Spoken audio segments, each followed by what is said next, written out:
3.5 साल बाद मेरी एक बच्ची पैदा हुई तो मेरा खामंद बहुत हंसा। कहने लगा अब मुझे मुलाजमत छोड़नी पड़ेगी, बच्ची जवान हुई तो मुझे पेंशन मिल जाएगी, फिर जहेज कहाँ से बनाएंगे। वो तनहा आदमी था, उसने मुलाजमत के दौरान ही ठेकेदारों से दोस्ती गांठ ली थी जिनके साथ उसका सरकारी तौर पर वास्ता पड़ता था। उसने इनकी मदद से कारोबार की बिस्मिल्लाह कर दी। मैंने अपना तमाम जेवर बेच डाला, अल्लाह ताला ने करम किया और गाड़ी चल पड़ी। बच्ची 1 साल की हो गई तो मैं मैके गई। अब मेरे 2 बच्चे थे। माँ मेरे बच्चों को उठाए उठाए घर घर फिरती थी। अब के ये खबर मिली कि मेरे पहले खामंद की दूसरी बीवी ने एक बच्ची को जन्म दिया है। मेरी वहाँ सहेलियां थी। इन्हें मैंने उस पीर का किस्सा पूरी तरह सुनाया था और इन्हें खबरदार किया था कि कभी भूल कर भी कोई मुराद उसके पास ना ले जाए। उन्होंने मुझे बताया कि मेरे खामंद की दूसरी बीवी उस पीर के पास जाती है और पीर उनके घर आता है। ये सिलसिला मेरे पहले बच्चे की पैदाइश के फौरन बाद शुरू हो गया था और इसकी बच्ची मेरे बच्चे की 1 साल बाद पैदा हुई थी। मैं समझ गई उसने खतरा महसूस किया होगा कि कोई उससे बांझ ना कह दे और उससे तलाक ना मिल जाए। इन खतरों से बचने का जरिया यही पीर हो सकता था। मैं इस लड़की को अच्छी तरह नहीं जानती थी। शक्लो सूरत की अच्छी थी। मिलने वालियों ने बताया कि इखलाक लिहाज से ठीक नहीं। उसकी सास बहुत खुश थी। मेरा बच्चा उस वक्त 15 साल का हो गया था जब खुदाए जुल जलाल ने हमें आजादी दी और मुमलिकत पाकिस्तान अता फरमाया। उस वक्त तक हमारी अम्मी भी फौत हो चुकी थी और अब्बा जान भी। 2 शादीशुदा बहनें वहीं थी। मेरे बड़े भाई ने 14 अगस्त से पहले ही सरकारी इंतजाम के तहत अपने करीबी रिश्तेदारों को वहाँ से निकाल लिया और लाहौर में हिंदुओं के मकानों में आबाद कर दिया था। इन 15 सालों में रावलपिंडी में हमारा कारोबार खूब मुनाफा देने लगा था। मेरे 2 और बच्चे पैदा हो चुके थे। मशरकी पंजाब से अपने जो रिश्तेदार आए थे, इन्होंने बताया था कि जिनके आने का सरकारी इंतजाम नहीं हो सका उनमें से शायद ही कोई जिंदा बचा हो। कत्ल के वाकयात उनकी मौजूदगी में ही शुरू हो गए थे। मुझे बार बार अपने पहले खामंद का ख्याल आता था। मैं दूसरे खामंद को धोखा तो नहीं दे सकती थी, लेकिन अपनी पहली मोहब्बत को भूल भी नहीं सकती थी। उड़ती उड़ती खबरें बताती थी कि वो लोग जिंदा नहीं। बच्चे बड़े होने लगे तो माँ बाप की जिंदगी इन्हीं के लिए वक्फ हो जाती है। दुनिया से नजरें हट जाती हैं। मेरे जहन से मशरकी पंजाब का वो किस्सा उतरने लगा और यादों के हजूम में खो गया। मेरा बड़ा लड़का कॉलेज में पढ़ता था। वो बाप की तरह चुस्त और होशियार निकला। खुद ही कहा करता था कि मैं अब्बा जान का कारोबार चमकाऊंगा, मगर वो दोपहर को घर से गायब हो जाता था। शाम को भी कभी कभी घर से निकल जाता था। लड़का जवान हो गया है।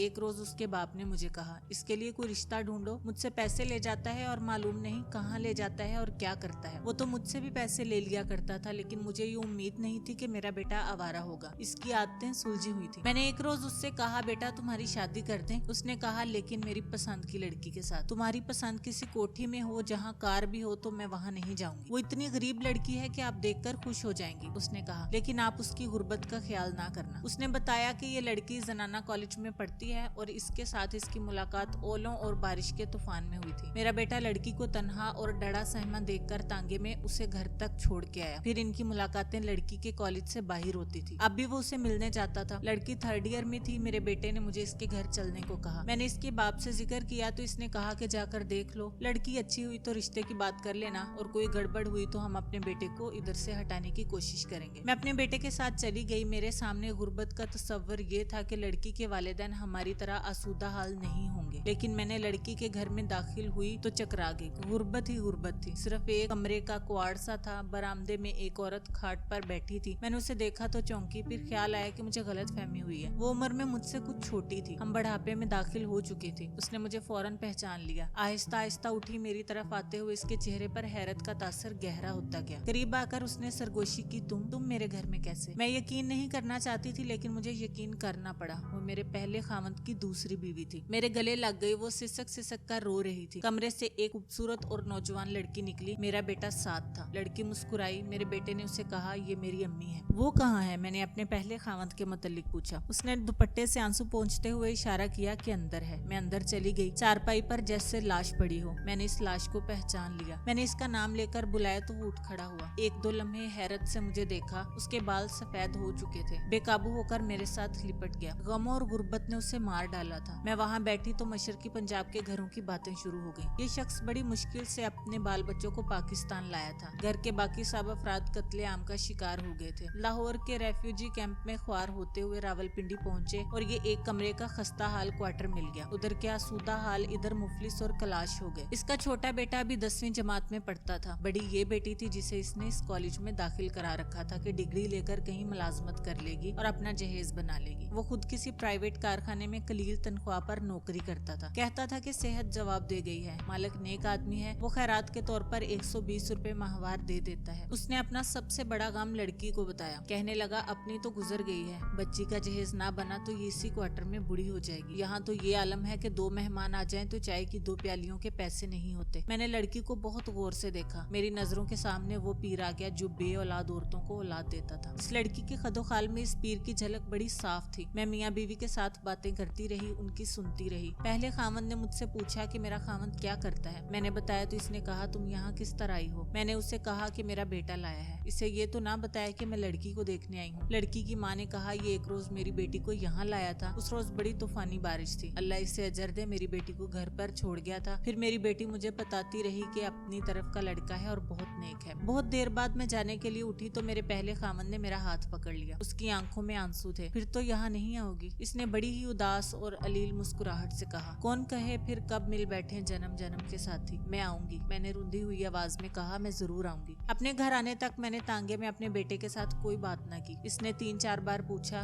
क्यों अम्मी लड़की पसंद आई। मैं हर बार इसकी तरफ देखकर मुस्कुराई, लेकिन मेरा दिल रो रहा था। मैं सोचो कि भूल भुलैयों में खो गई थी। यही एक ख्याल परेशान करता था कि लड़की अपनी माँ के खामंद की नहीं, वो एक नापाक और गुनाहगार पीर की बेटी थी। मैंने अपने आप को ये दलील दी कि इसमें लड़की का तो कोई कसूर नहीं, पीर और उसकी माँ के गुनाह की सजा इस लड़की को क्यों मिले। अगर मैंने इसे अपने बेटे के लिए नामंजूर कर दिया तो ऐसी खूबसूरत लड़की का मुस्तकबिल क्या होगा। 4 दीवारी की दुनिया में औरत मजबूर है। औलाद पैदा करने के काबिल खामन ना हो तो औरत कसूरवार, और इसकी सजा तलाक बड़ा ही खौफनाक लफ्ज है। माँ बाप अपनी बेटी को अपने हाथों जहर दे सकते हैं, तलाक बर्दाश्त नहीं कर सकते। और ये पीर, ये जोगी, ये अमल बेबसों के लिए झूठा सहारा बनते हैं। झूठे माशरे में सहारे भी झूठे मिलते हैं, इसीलिए सच्चे लगते हैं। इस लड़की की माँ भी बेकसूर थी। मैं इस पीर के जाल में ना आई, ये आ गई। ना आती तो इसे भी बांझ करार देकर तलाक दे दी जाती। मेरा भाई लाहौर में ना होता और इसका ये दोस्त हाजतमंद ना होता तो मैं घर बैठी बूढ़ी हो जाती। इस औरत का अंजाम बड़ा दर्दनाक होता। मैंने अपने खामद को सारी बातें सुना दी, ये भी कि लड़की मेरे पहले खामद की नहीं। इसने जरा पसो पेश की, लेकिन मैंने इसे कहा कि मैं कुर्बानी देना चाहती हूँ। मेरे पहले बच्चे की खुशी भी इसी में है। अल्लाह मेरे खामद को सदा सलामत और खुशहाल रखे। वो मान गए। मैंने अपने पहले खामद से जाकर कहा मैं तुम्हारी बेटी को बहू बनाकर ले जा रही हूँ, तुम मजाक कर रही हो। उसने पागलों की तरह ऊंची आवाज में कहा। गरीबों का दिल ना दुखाओ, तुम इंतकाम लेने आई हो। उसे उस वक्त भी यकीन नहीं आ रहा था जब निकाह ख्वाह उनकी बेटी का निकाह गवाहों की मौजूदगी में मेरे बेटे के साथ पड़ चुका था। बारात में मेरे खामद और मेरे बच्चे थे। लड़की को हम सिर्फ एक जोड़े और बुरके में ले आए। बाज हमारे जानने वालों ने भी इसे मजाक समझा था। तुमने मेरी बहू देखी है कैसी है, मेरे घर में अच्छी नहीं लगती। इसका बाप मर गया है। इसके भाई को मेरे खामद ने मुलाजमत दिला दी थी।